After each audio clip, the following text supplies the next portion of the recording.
Howdy folks, today we're going to talk about the Springfield XD in 45 caliber.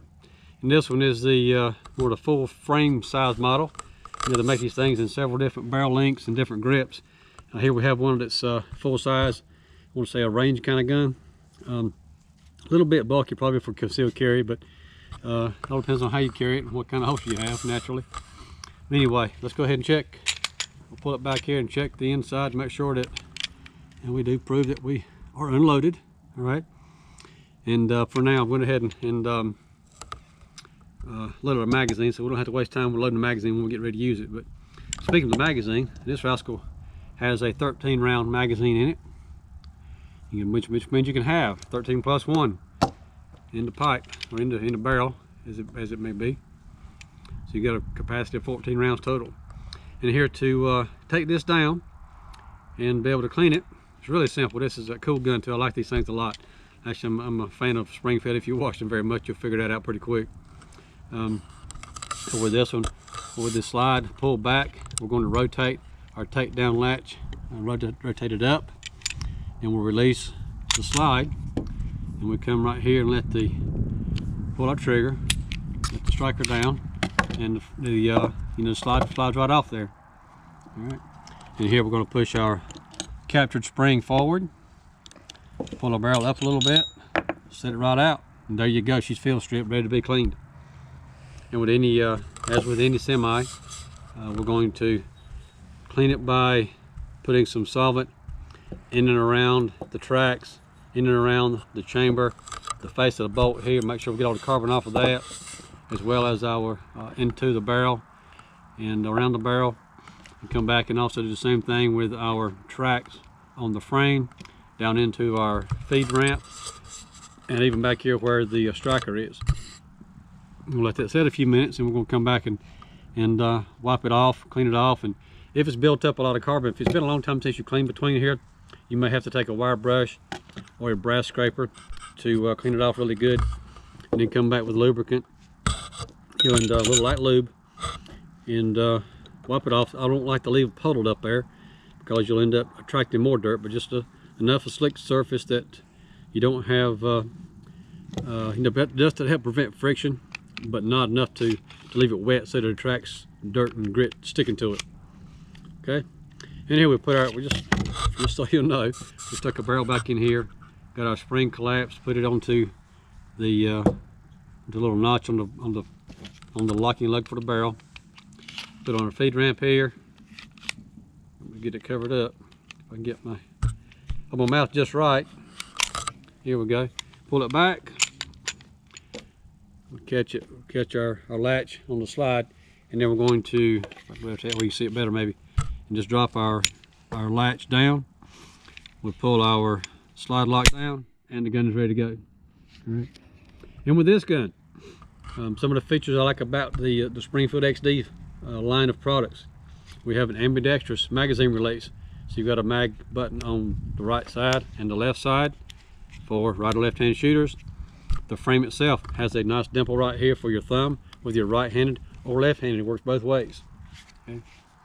And also on the safety, you know, it's not a manual switch safety like you might have on another firearm, but with that being said, you have a manual grip safety back here. So you have to have a grip on the gun with this latch pushed in for the gun to fire.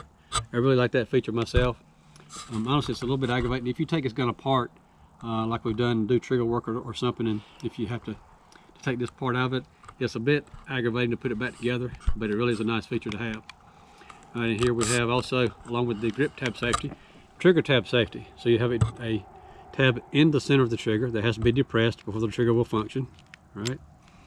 And with the gun cocked, you also have a striker or cocked indicator. This little plunger right here sticks out the back of the frame, the back of the slide. That tells you that the gun is cocked. And if there is a loaded chamber in the gun, so if we had the gun have a chamber or a round in the chamber, and we'll show you that when we put the mag in it. But if you had that loaded, there's another part right here, this little latch that will stick up, a little bar right here that the cartridge will push up, and you'll see that indicating that there is a cartridge in the chamber. Okay, and along with that, another little feature of it is that you have a Picatinny Rail on the part of the frame down here with a couple of notches. This being a little bit larger gun, you have a little bit larger space here to be able to mount a laser or light option and be able to access that in front of the trigger guard. Okay, here we go. And with that, I know there's a lot of aftermarket sights also available for this gun. This one is a standard right out of the box. It's not nothing aftermarket wise as far as the sights go, but we've done a lot with aftermarket sights on these, as with handgun. There's a lot of options available as far as night sights and fiber optic possibilities with this gun. Okay, so with that being said, let's do a trigger pull test before we go fire it and see what we have here. And we'll double check again. The gun is empty. All right, and I will have to push my grip tab safety down. And all right, let's hook the trigger. Get it hooked in there. Let's see what we have. How much pressure is it going to take to let her fire? Alrighty. A little more than I thought. Well, that's 5.5 pounds, 5 3/4 pounds it looks like.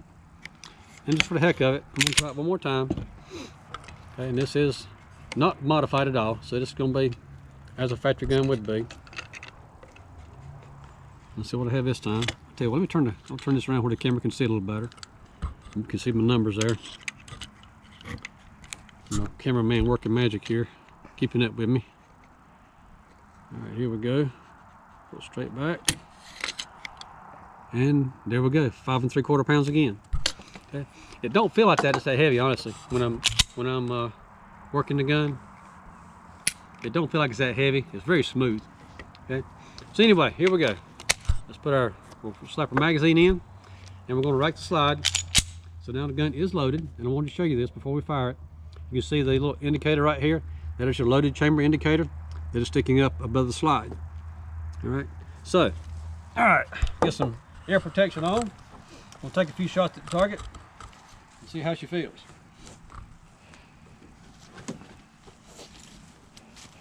Yeah, I like that. I tell you, I like the size of this gun. For me, it feels really nice. You've got a full length grip. I've got plenty to hold on to. The little dimple here for my thumb to rest on. Fits good. It really fits nicely. Okay, should be able to control the gun very well that way. All right, here we go.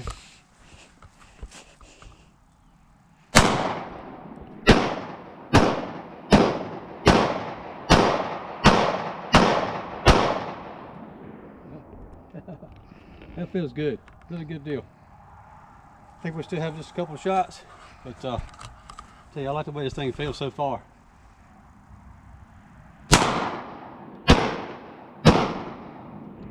Here we go. And there's your last shot. And we have a slide lock back, so the gun is empty now. All right. Anyway, piece of earmuff sauce so I can talk a little better. At least I don't have to holler, feel like I'm trying to yell to you.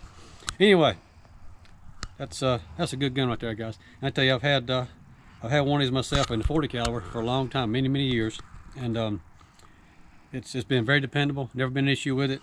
So to me, I don't think you can go wrong with one of these guns. So there you have it. It's my take on the Springfield Armory XD 45. Thanks for watching us.